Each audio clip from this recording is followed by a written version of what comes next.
Good morning and welcome to the BDO Insurance Sector Talk this morning. My name's Alex Barnes, head of insurance at the firm, and I'm delighted to be introducing a fairly wide-ranging agenda this morning. First of all, we're going to have Nicola Ball, that's going to be covering the FCA objectives and key priorities. Then Gareth Miller is going to cover AI. And then from a tax perspective, we have Thomas Toe and Aditi Hyett, who are going to cover the spring statement and VAT update. We're then going to have Will Diffey, who's going to cover actuarial and prudential regulatory developments, and also Kyri Antoniades at the end, who's going to cover key sort of deals changes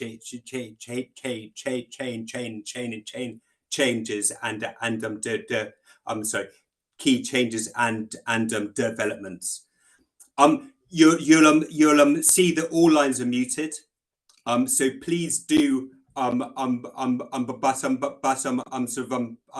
please do issue any questions. We'd be delighted to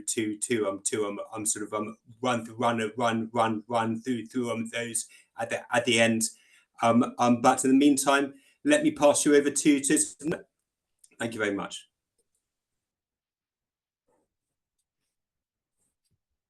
Brill, thanks, Alex. Good morning. I'm Nicola Ball and I lead our regulatory conduct activity in the insurance sector at BDO. And I'm going to provide, as Alex says, an overview of the FCA's priorities in the insurance sector. In particular, I will cover a couple of things. So firstly, the FCA's recently published 5-year strategy. And secondly, an overview of some of the topics and themes in the spotlight, including the growth and competition agenda. So just on this, the next slide, please, Aaron. So starting with the FCA's recent strategy. So the FCA published its 5-year strategy on the 25th of March, and this focuses on 4 key themes against a growth agenda. We've also seen the regulatory initiatives grid published, and that sets out the regulatory pipeline for the next 24 months. And this is actually the first full grid that we've seen published since 2023, and also the first since the new government was elected in July. And I'll touch on some of the areas covered in that in more detail on the next slide. But both the strategy and the grid, they really do reflect the government's emphasis on growth. So on this side, I've set out those 4 key themes I mentioned. And yes, from the FCA strategy, those being a smarter regulator, supporting sustained economic growth, helping consumers navigate their financial lives, and fighting financial crime. So probably a few key themes that I'll call out. So probably of most interest to firms will be the streamlining of ambition, reducing the amount of guidance, although perhaps not as much as some may wish for, and looking at reducing returns. And in addition, the FCA have indicated they'll be looking at a less intensive approach for those firms seeking to do the right thing. And they'll also be embracing technology to act faster and more assertively where harm is greatest.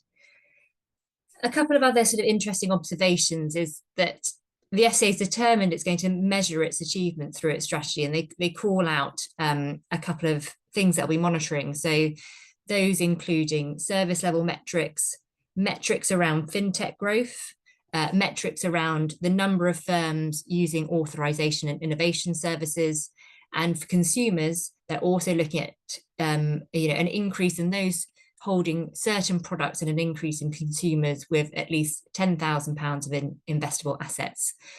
So these metrics are quite high level, and as you'll appreciate, they'll have a number of influences impacting them, but they do set a clear indication of the outcomes looking to be achieved by the regulator. So although the strategy is relatively high level, on the next slide, so if we just move on to that, I'm going to cover detail on some of the specific FCA priority topics for the sector, and we've seen these discussed and also set out in publications such as the Regulatory Initiatives Grid. So on this side, non-financial misconduct and culture So the FCA set out in March that they remained very committed to this area and will set out next steps by the end of June. At the same time, they also confirmed that the D&I proposals would not be taken forward at this time. And I think the reason for prioritising non-financial misconduct is that the FCA really considers that this topic, for example, bullying, harassment, really can erode culture, psychological safety and trust, and can give rise to groupthink and greater risk-taking. And so is one of the absolute fundamentals that we have to get right. And so by tackling non-financial misconduct, the FCA believes it can help to really improve outcomes in the market and consumers and reduce harm. So that remains high up on the agenda. Operational resilience and third-party risk management. So again, like the PRA, this remains a priority for the FCA with a focus on firms' ability to deliver operationally resilient outcomes. The 31st of March marked the end of the transition period. So firms in scope should have performed their mapping and testing and made necessary investments so that they consistently remain within impact tolerances for each of their important business services. And beyond the deadline, it's important that operational resilience is really strengthened and embedded within BAU, with a move in focus to ongoing governance and also those component parts of the ecosystem that help firms maintain their operational resilience, like third-party risk management, like incident management, cybersecurity, and business continuity. And there's still a view that the market still has some firms that haven't gone far enough, and the regulators will be really keen to understand and identify any outliers.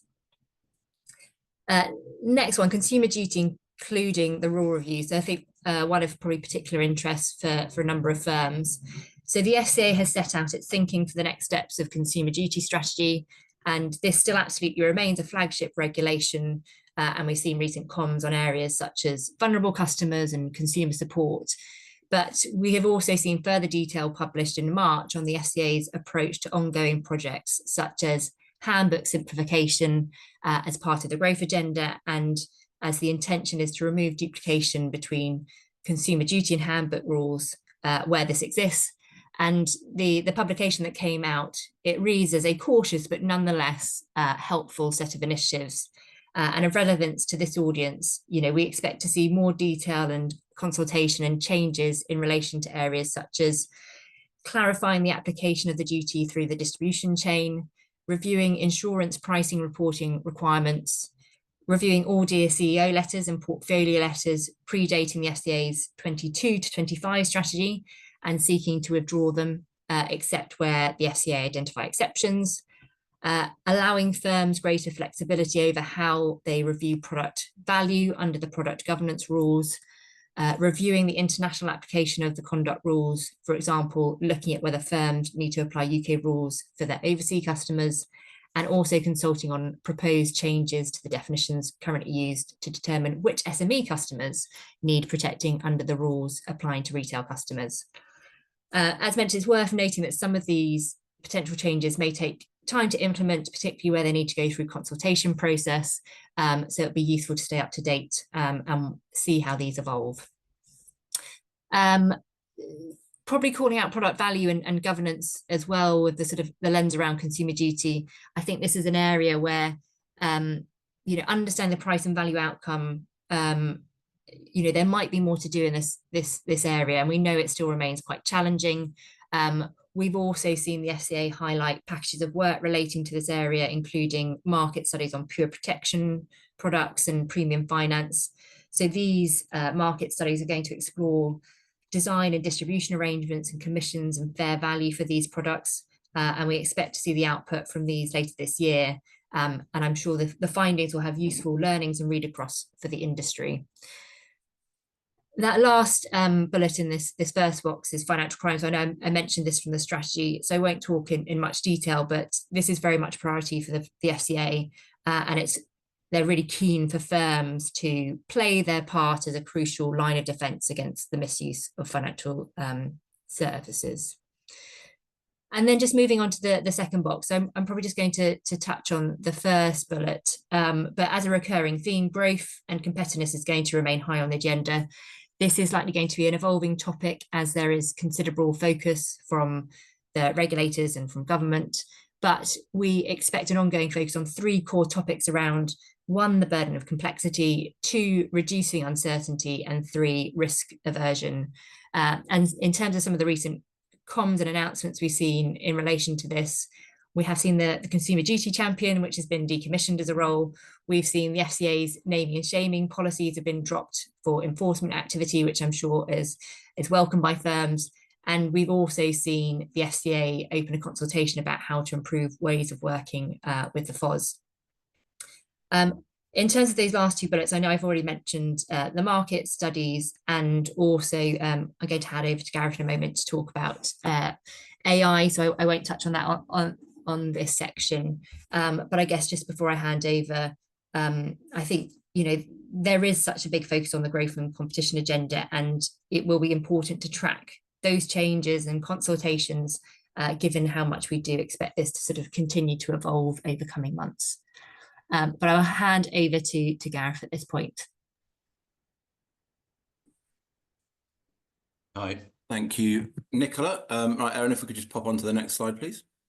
Yeah, so hi everyone, thanks for dialing in. I'm just here to talk to you about how AI is affecting insurance. In particular, my angle is looking at how insurers and financial services companies in general can ensure that they harness the power of the technology, but also stay within the tramlines that have been set out by both the FCA and the PRA, as indicated by Nicola in the previous slide. So I guess the first question is, we've had technology change before. What's so different about the AI revolution this time around? And I'd put it down to a few different things all coming together at the same time. So the first one is around the fact we've got a lot more computing power and speed. So things like cloud computing, edge computing, and we all know about NVIDIA's share price coming together. Probably around the fact that we've got a lot more ability to interrogate and utilize data than we had before. Data has always been a thing in insurance and banking. I'd argue that we're now starting to get to a point where we're actually able to use it in the way it's been described for many years previously. Ease of use, so everyone knows about ChatGPT, everyone knows about Copilot, all these tools that are readily available and easily demonstrate how AI can be applied in everyday life. We're also seeing the emergence of low-code and no-code applications, so you don't need to have huge development teams anymore to build these things and deploy them into your firms. Obviously, the application of those, very easy to see. I'm sure that everyone on this call has used ChatGPT at some point. I'm sure that many of us have used it to rewrite things, or we've used our in-house version to rewrite things. It's easy, it's intuitive, and you get immediate results, and businesses are seeing those results across the board. It also means that things like our customer and client expectations around the use of this has increased as well. And then finally, it's kind of a bit of a sort of self-fulfilling prophecy, which is those things coming together create a massive investment attraction, which then feeds the machine. We've seen in the US, companies committing $500 million for investment in AI. We've seen the Chinese investing heavily. It is the thing at the moment for investments.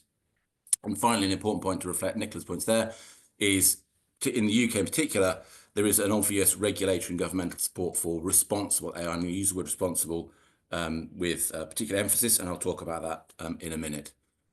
Right, next slide, please, Erin. Okay, so there are a huge number of benefits that we can see emerging in insurance, and to capitalize on those, obviously, my argument is that you need to make sure you do it properly, and I'll talk about properly in a second. But for example, we see benefits. I won't read them all out because you're probably very familiar with them yourselves. But on the on the efficiency side, on the innovation side, we see these edge cases emerging around the use of AI to proactively identify risk, to nudge consumers in certain directions, to serve underserved sectors of the market. We see things like drone technology combined with AI to do assessments of damage, particularly where it's in either very large areas such as the wildfires, for example, or dangerous areas such as oil rigs, where you can send in a drone where a human can't go. And the ability of AI to now recognize the images is vastly improved on even 2 or 3 years ago. Things like fraud detection, again, detecting anomalies, both in terms of the sort of claims data, but also in terms of perhaps looking at voice authentication, seeing if there's inflections in voices. That's very much kind of an edge case at the moment. And then back to the consumer duty idea, they're looking at consumer experience. So, for example, simulating customer journeys, A/B testing different communications methods. As I mentioned, ChatGPT, LLMs, the ability to refine and tailor communications in a way that makes them more consumer and customer friendly. We've also seen examples of AI being used to extract data from unstructured text, for example, contracts, and place it into a structured environment and databases for further use. So a lot of different things coming out in the wash there. I've got a huge list, so I won't go on. If you go to the next one, please, Aaron. But in order to get the most out of your AI, you need to put a holistic approach. It's very easy to be tempted to go for the sort of the sexy point solution, the thing that looks great. But actually, I think it's important to step back and think about how it fits best into your business and where your business is in its overall journey. Because if you use AI early in the cycle and you're not equipped for it, you're actually setting yourself up for some decent risk in the way that you operate. To the earlier points Nicola's making, particularly around interaction with retail customers, but also in the way that it flows through your business more generally. So these are my sort of arguments as to how you should look at AI. It should be seen as part of your broader digitalization agenda. So technology change is a constant. It is the modern way of doing things. So where does AI sit in the goals you're looking to achieve in your organization with your journey? And where in your journey is your organization, and can it therefore capitalize on the AI that you're looking at? Very important, AI aligning with your risk appetite. Now, I'm having conversations with clients about where AI should sit. So should it sit in operational risk? Should it sit in conduct risk? Should it sit in ESG as part of the G of ESG? The answer is probably all of those. And it's important that you as an organization decide where it actually needs to sit, where in your risk management framework it hits, and therefore who is responsible for that. A lot of organizations have got a responsible person for AI. So that might be something to take forward. I've talked about integration into your business to make sure that it's part and parcel of what you do and where it can add value. Staying regulatory aware is an important one. So I've mentioned that the regulators are fairly open at the moment to AI, and they are themselves using AI and intending to. So the FCA last week, I was at a conference they ran talking about how they were going to deploy AI increasingly in their business to help them spot patterns and regulate more tightly where required and step away where not required. At the moment, there's very little in terms of specific AI guidance coming out of the FCA. Nicola's point, there's going to be even less guidance hopefully going forward, but it does mean you're exposed to perhaps interpretation of tech that's running ahead of the regulator. And that's an interesting place to be. And then the other point I'd call out on this one in particular is just around the third party point. So it's highly likely that AI deployments in most financial services companies will involve third parties. That's normal. It happens a lot. In this case, because of the black box nature of AI, it's probably quite important to ask yourselves how you're going to ensure that you monitor those relationships, not just in terms of the interactions, but in terms of also understanding the models that sit behind the third-party AI so that you can explain them as and when you're asked to by the regulator. And then finally, just a little sort of silver lining around that, because I do like to end that, is also obviously there are many, many tools emerging now to help firms manage risk, both sort of in the second and the third line, and also the first line as well. And it's important that we, as an industry, continue to seek to exploit those to help us to not only manage the risk that AI poses, but also manage the conventional risks that we've faced for many years. Okay, next slide, please, Aaron. Okay, so risks balanced against so I've got the risks of deploying and the risks of not deploying. And I think it's important to think about that. So there's a lot of conversation about the risks of deploying AI. And I won't go into the details on these. I'm sure that you've come across them, but we've heard the stories about biasing algorithms, also biasing the data that you used to test those algorithms. The classic one is sort of coming out of the States where sort of racial discrimination accidentally built in because of the way that the algorithm has been built based on previous data. A big one in insurance is hallucination of faults. So building models that effectively assert things that are blatantly false when you interrogate them. So you still have to have that sort of second pair of eyes on it. You could either the human on the loop or human in the loop, so either watching what's going on or as part of the process. I mentioned before, so where does it sit in your organization? So are you actually deploying it appropriately?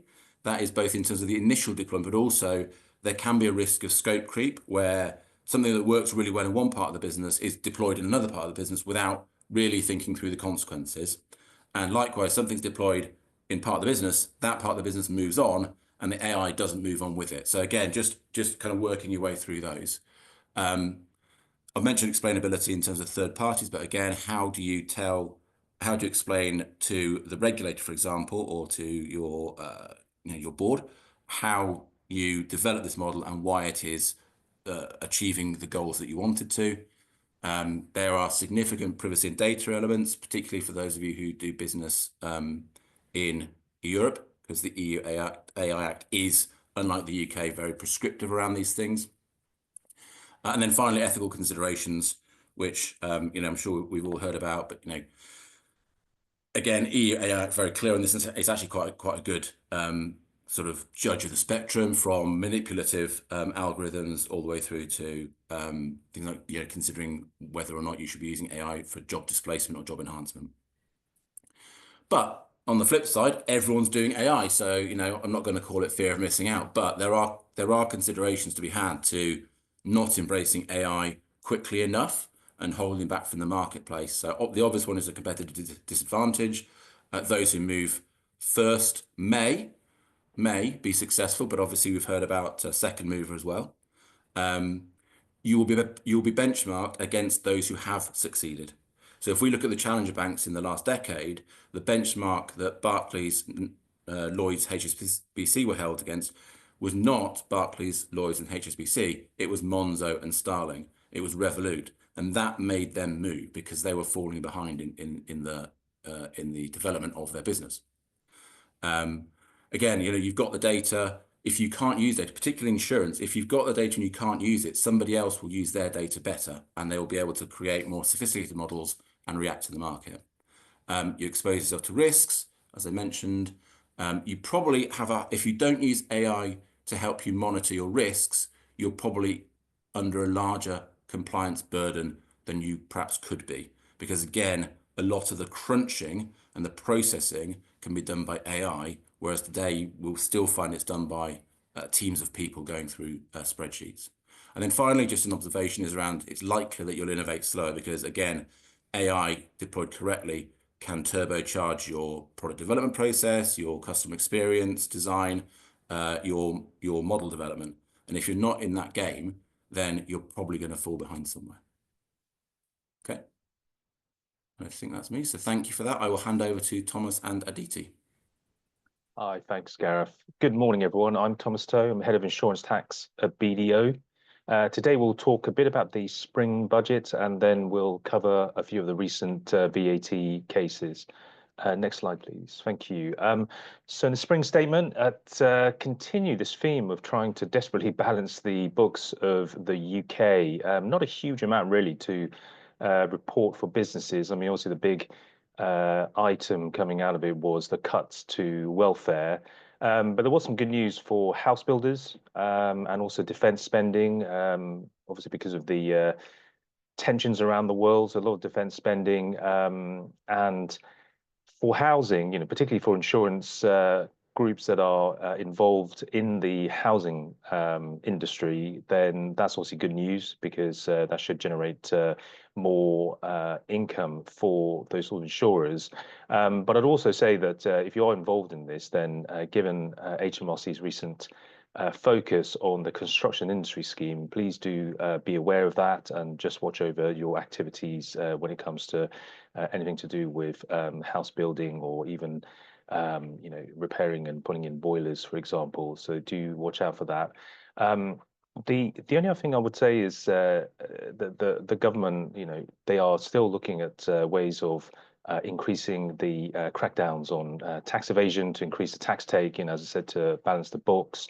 And they're looking quite heavily around what tax evasion, tax avoidance, and also any promotions of tax avoidance schemes. So that's something that all taxpayers have to be very careful about, and we're certainly expecting an increase in HMRC activity when it comes to contacting and throwing questions at taxpayers. The final thing I'll say on this particular bill, on the spring statement, is it's actually not really the spring statement, but it's just an update on the UK captive insurance consultation update. You may recall that the Labour picked up the Conservative government's proposals to potentially establish a captive insurance regime in the UK. So the consultation was open and it closed in February. At the moment, nothing has really moved on. The government's still assessing all the responses that were received in respect of this consultation. And that's really all I had to cover for the spring statement. Not a huge amount to talk about really for insurance. So now I'll pass on to Aditi, who will talk about a few of the recent VAT cases. Many thanks, Thomas, and good morning, everybody. I have a couple of key cases I want to cover. So the first one is about Hastings, and it's a good news refund opportunity for insurance intermediaries. And this is particularly in a scenario where insurance intermediaries have been providing services to insurance companies outside the UK, but the policyholder is in the UK. Now, under VAT rules, such insurance intermediaries for this kind of specific transaction, the rules don't allow you to recover VAT on your costs. However, Hastings has changed that view. And in particular, the tribunal has said that the law that was introduced is ultra-virus, and that means that insurance intermediaries can now recover VAT on the VAT that was previously blocked under law. The catch is that the case law very much focuses on the pre-Brexit rules. So what that effectively means is because of the way legislation works, there is definitely a refund opportunity for time periods before 1st Jan 2024. But after that, that's potentially subject to another litigation. But whoever is in that fact pattern, think about overseas insurer, but policyholders being in the UK. If you've got that fact pattern, you must look at it to find out if there's a way to unlock VAT recovery, even though if it's for a very selected time period. My next case is WTGIL, and effectively this case focuses on bolt-on products and particularly telematics device, which was sold alongside motor insurance. Now, the taxpayer here effectively said that we are selling the telematic box separate from the main insurance product, so we should be due a massive amount of VAT refund. The Court of Appeal, sadly, said that because the way the contracts were structured and the arrangements were entered into, the telematic box was a very integral part of the main insurance product. So the taxpayer lost on the refund claim it wanted. But it's a really good reminder, this case, that depending on your contractual arrangement and what you've agreed with your counterparties, this can have a real material impact on your VAT treatment. So again, when you're looking at your new products or even your existing portfolio, it's worth looking at whether there is any way to maximize efficiency, particularly based on the Court of Appeal case that we've come through. I also have another news to share. This is coming from the government. Now, they have announced a whole package of reforms and simplification they want to introduce for tax. The one that particularly catches the eye is the capital goods scheme. Now, those who are familiar with the topic, you will more likely to come across if you have purchased a high value property and incurred significant sums of VAT, or you're doing some property works, refurbs, fit outs. That's the time you would have come across these capital goods scheme calculation. And it's a 10-year calculation, so you can't miss it. But effectively, the government's announced a proposal where they're looking to increase the threshold for performing such calculations. So at the moment, it's about 250K, but the plan is to increase it to 600K. And it's really good news because when it is actually introduced, it will make life a lot easier for a lot of businesses who are doing routine property works, which doesn't really qualify as a capital asset. So that was a really quick run through from me. Lots going on VAT, of course, but these were the key ones. I will now hand over to William. Well, thank you very much, Aditi.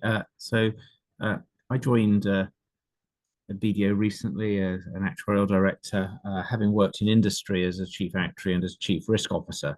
We can move on to the next slide. I'm going to talk us through the key Prudential Regulatory Authority updates and initiatives over the last quarter.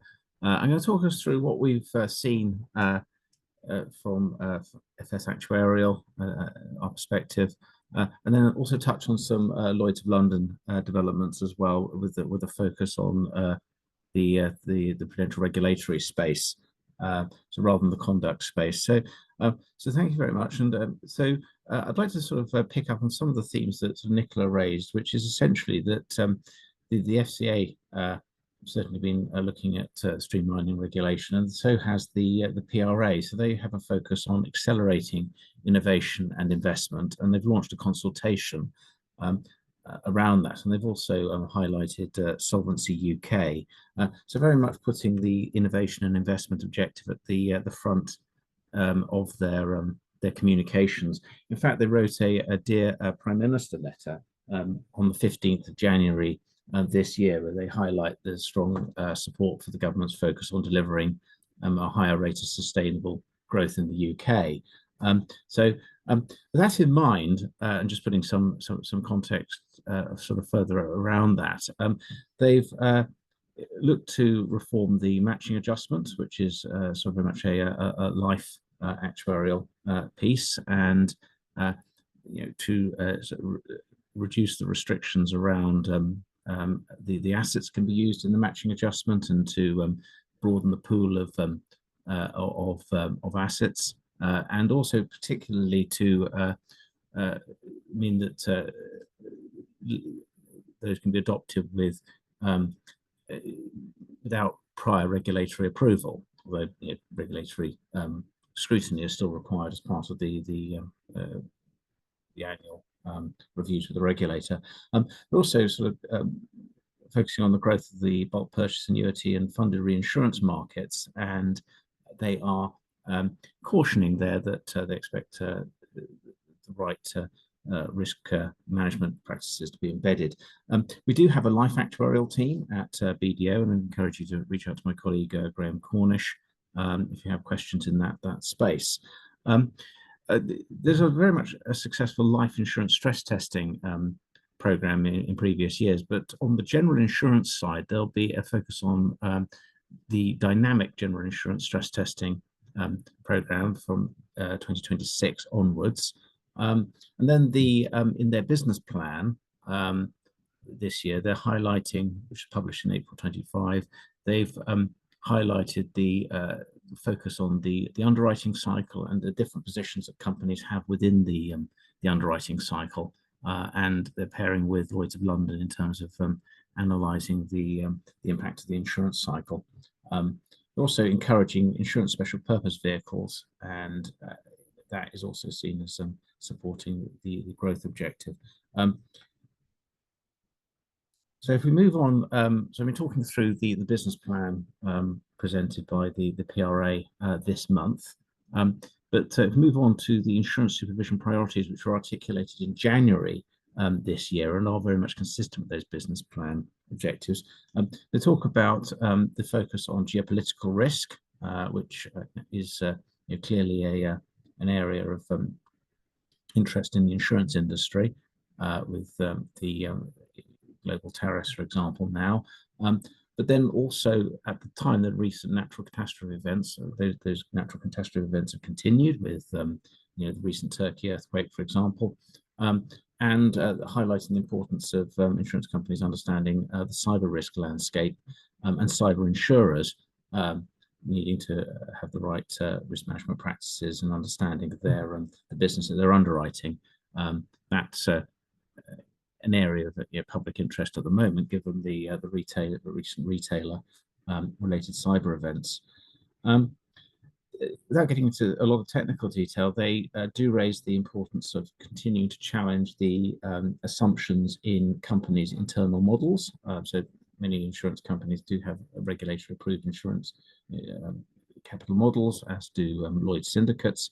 And the key point there is in the softening insurance market to challenge the profit assumptions being made in those models, because, and again, without getting to the technical detail, the future profit is essentially deducted from the regulatory capital, the solvency capital requirement in firms' internal models. So clearly challenging that profit assumption is a key need.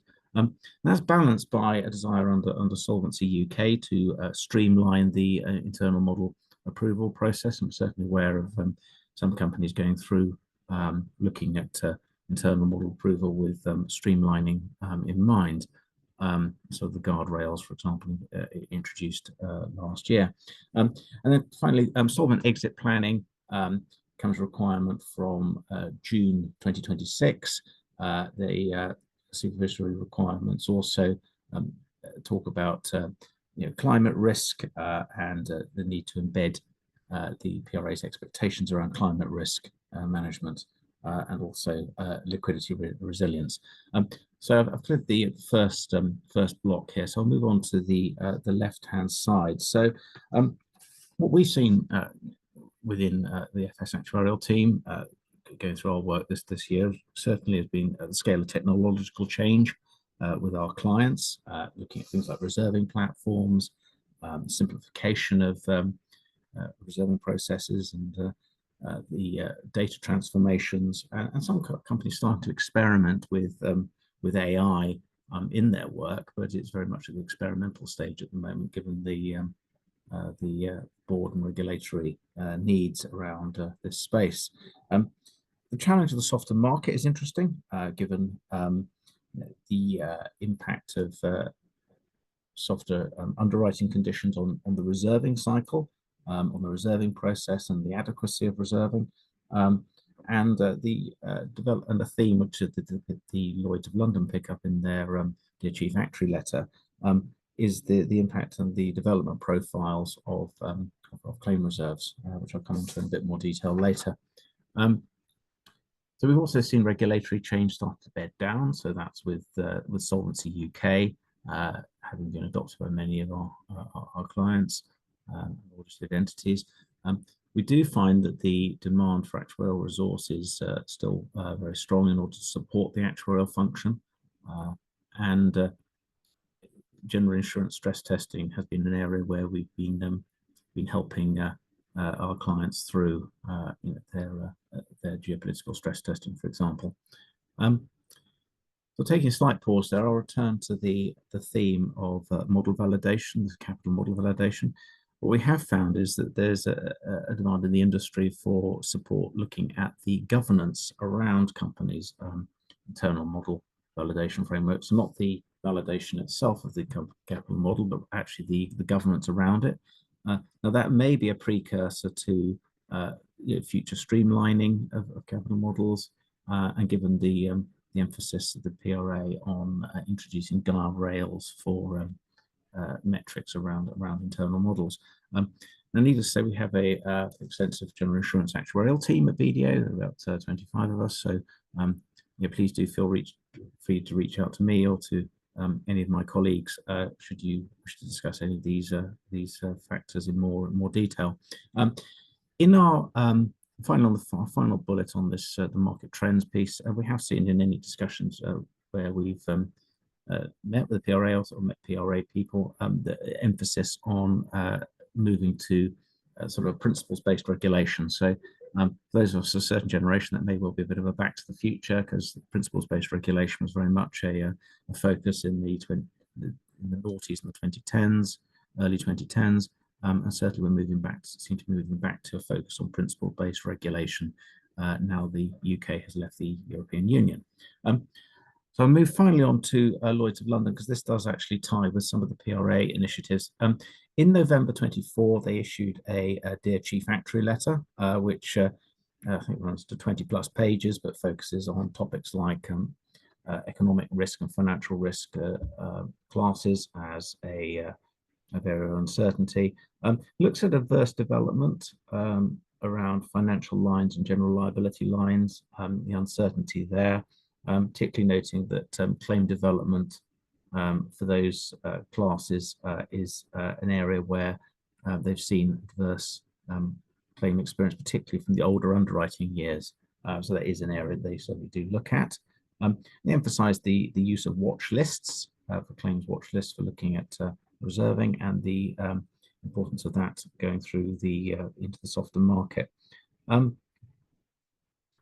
note that the softer insurance market affects all of the above.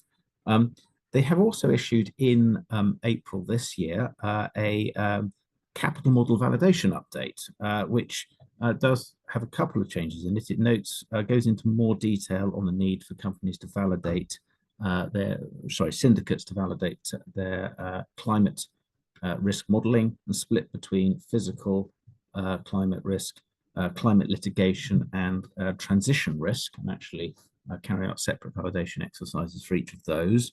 And yeah, again, it does focus on raising the profile of geopolitical risk validation and non-natural catastrophe, so in other words, cyber risk.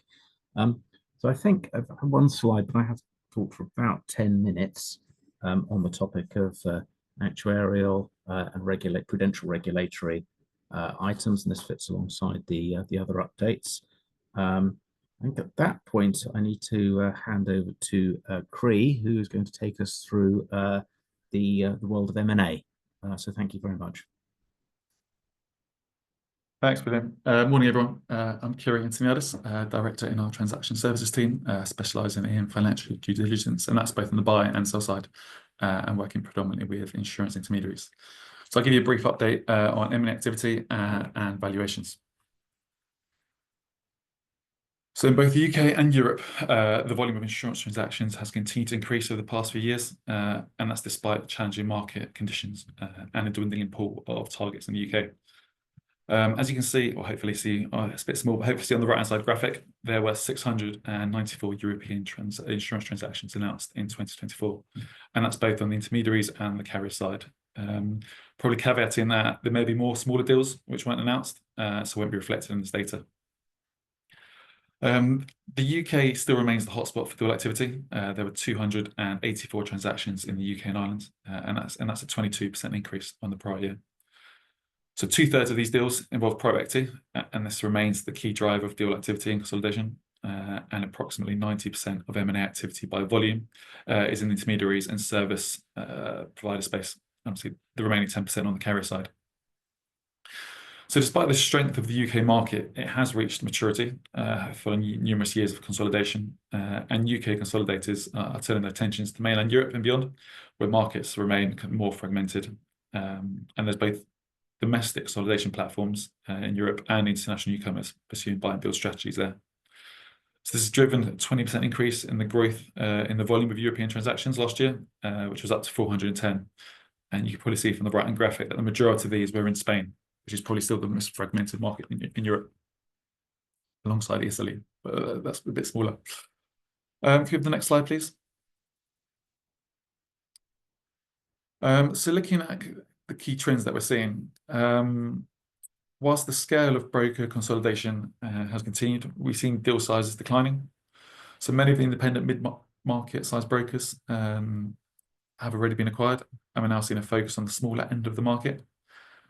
Also, with high interest rates over the past couple of years, some buyers have been reluctant to undertake kind of larger deals, maybe nervous of taking on more debt at higher rates, especially around the previous uncertainty around inflation and economic outlook. Touched on private equity, but this continues to drive deal flow.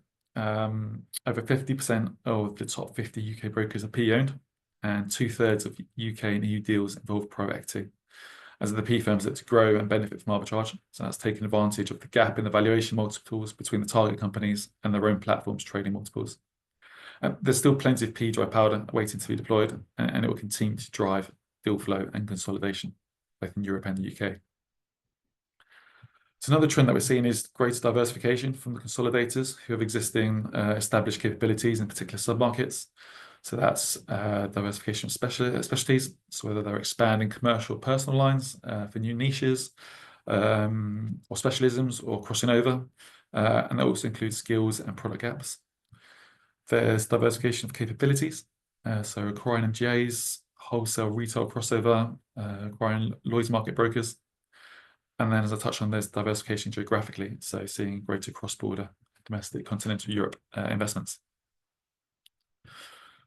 So looking at kind of the drivers of 2025 activity and where we think things will go. So having experienced years of consolidation in the UK and continued growth in deal volumes, there are some signs, well, there's always signs, but there's continued signs of activity may slow down.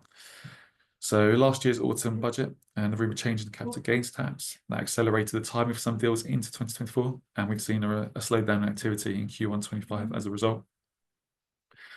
Changes in governments and taxes may have caused some companies to defer investment decisions, and there's also the ongoing disruption from new economic policies and tariffs. As I touched on, the UK is a mature market now, and there's simply fewer targets available. Having said that, there's now a limited pool of high-quality targets, and that will drive competitive processes and valuations for those high-quality assets. It's also likely that there's going to be a period of rebalancing portfolios, so with a focus on integration and operational synergies to drive organic growth and profitability rather than focusing on M&A. However, there's also plenty of indicators to provide confidence in market activity, and the deal volumes will continue, just don't expect them to grow significantly.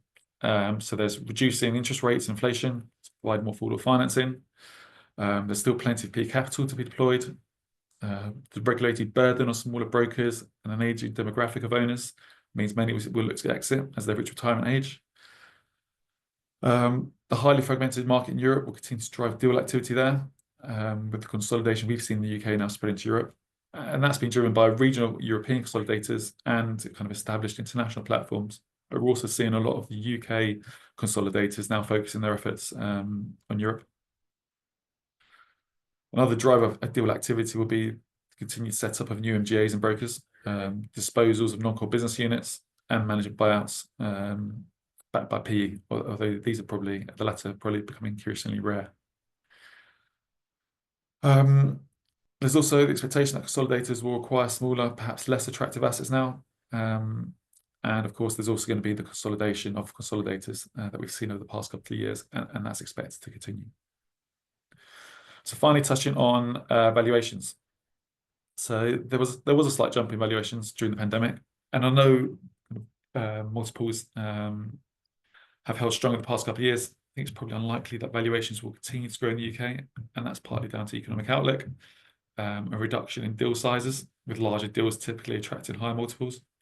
There's fewer quality assets out there, and many intermediaries are facing challenges, whether that's cash flows, capacity constraints, regulatory burdens, economic headwinds, pushing against the businesses, and they may decide to sell now and accept a low valuation rather than trying to hold on and battle against difficult operating environments. Having said all that, there is a widening gap in valuation multiples for good quality assets. So your larger businesses, those with higher margins, clear growth strategies, if they've made acquisitions in the past where they've been able to integrate those acquisitions, these are all attracting higher multiples. There's also higher multiples being paid for niche businesses and MGA, sorry. And we've seen some go in the high teens. And there is still money in the market, with a limited number of attractive assets. That's led to increased competition for quality assets. Obviously, a lot of this is focused in the UK, but in Europe, broker assets are generally cheaper, and this is for the smaller bolt-on deals. But it's rare to have platforms with established M&A capabilities, and they are very expensive. Go the next slide, please. And finally, got an illustration here of valuation multiples of some precedent transactions over the past few years. It's worth stressing that this is obviously a very small sample set and reflects larger scale deals. So the valuation multiples shown here are likely to be higher than your typical kind of smaller bolt-on acquisitions, with high valuations typically attached to both platforms and large businesses. I think what you can see is the growth over the past few years and the higher multiples attached to commercial lines versus personal lines. So that's a very brief summary of insurance intermediate M&A market and our expectations for the rest of the year. And I'll hand you back to Alex. Thanks, Kyri. We've got a few questions. We may just have time for just one or two. But the first question, what are the main tax or regulatory challenges in the medium or long term? This is a really interesting time right now. But I wonder whether I'm sort of wondering, Nicola, if you could shed some light on what you think the key regulatory challenges are from your perspective.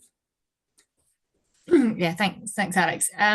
Yeah, I think from a sort of conduct perspective, one of the sort of challenges is really supporting customers make the right decisions, sort of supporting them in their sort of financial lives, and making sure they're buying the right products and that they take the time to understand products. I mean, there is this, some big statements from the regulators in terms of really supporting customers be resilient going forward, having the right products, buying products earlier in terms of thinking about, retirement, etc. And there are quite a few challenges in terms of behavioral economics, which I think sort of play. So I think there is a big challenge around getting the right products to the right people. And part of that is, against a backdrop of tackling kind of cost of living crisis, customers not always having great sort of understanding of financial products, their awareness. Behavioral economics often plays in where customers are driven by the cheapest product and not necessarily the best product. And then obviously, sort of the current backdrop of geopolitical uncertainty and sort of challenges around, costs impacting actually this, how much, products cost and that kind of going on to customers potentially. So I think there are a number of factors that sort of, peak and trough, but, particularly at this moment in time and over the coming years will be particularly challenging to navigate. I think consumer duty and conduct regulation is obviously kind of very much focused on outcomes. And, I think that's why we've seen this shift, that it's, we've moved from reliance on disclosure and telling customers around what they need to know about products to, do they actually understand what this means? And therefore, are we testing that, are we getting comfort that that's actually working in practice? And obviously that sort of shift towards understanding the value of products and making sure that we are, focused on a target market and delivering the right products to the right people. So I think that, it's more important than ever, but I think is a real challenge and will continue to be so, particularly with the backdrop. So I think that's what I'd focus on. Fantastic. And then do you think this driving down red tape, how practically do you think these markets going to feel that? Yeah, so I think in terms of the initiatives that have been sort of set out, I think they genuinely should be helpful in terms of particularly clarifying to firms and limiting some of the more challenging parts of, for example, consumer duty, things like responsibilities across the supply chain, and also tackling areas where that the regulation might feel a little bit disproportionate in terms of, where there might be one, not a great risk, or two, duplication. So I think that, they will be kind of genuine changes that sort of help clarify. But I guess in terms of, the expectation that we might be seeing a halving in the rule book, or I know there's sometimes a call around much quicker speed of response in terms of interactions with the regulator. I think there's probably going to be, disappointed if there was that expectation that would halve the rule book, etc.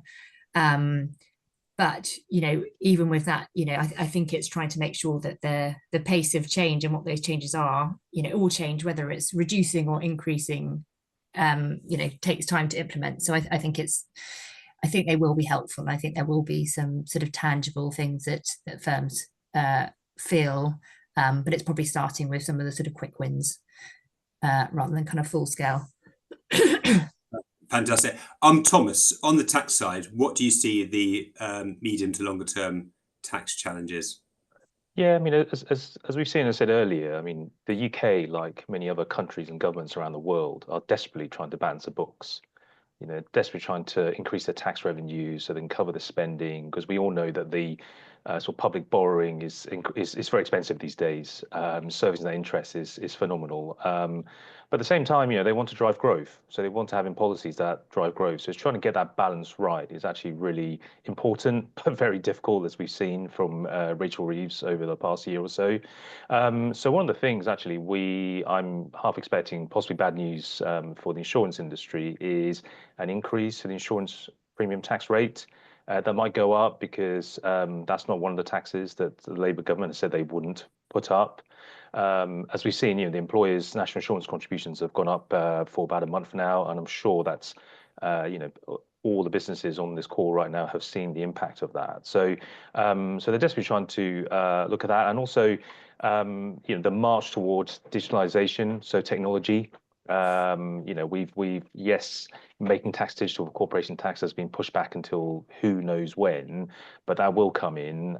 We've seen VAT, income taxes coming in, so that will be increasingly important, and certainly for all businesses, having the right technology in place is actually very important to deal with that, and also making sure that you have the data in the right format and in the way you want to present it to HMRC, I think will be really important as well.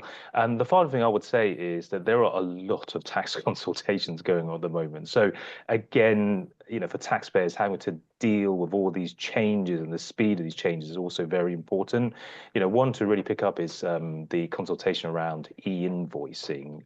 Again, e-invoicing is around providing real-time data to HMRC potentially, and that's just again another sign of, you know, how the government is using technology to force taxpayers to provide information quicker and sooner, so they can monitor it, I guess. But those are the sorts of things that we're you know, expect to see in the next few years, and it will certainly be in interesting times, is all I can say. Very good, very good. Well, I think that's all we've got time for. So I'd just like to say many thanks to all the speakers, and thanks for everyone for joining as well. If you do have any questions, please do make contact with us, and we are going to send around the slides and a recording in the next couple of days. So have a fantastic day. Thanks, everyone.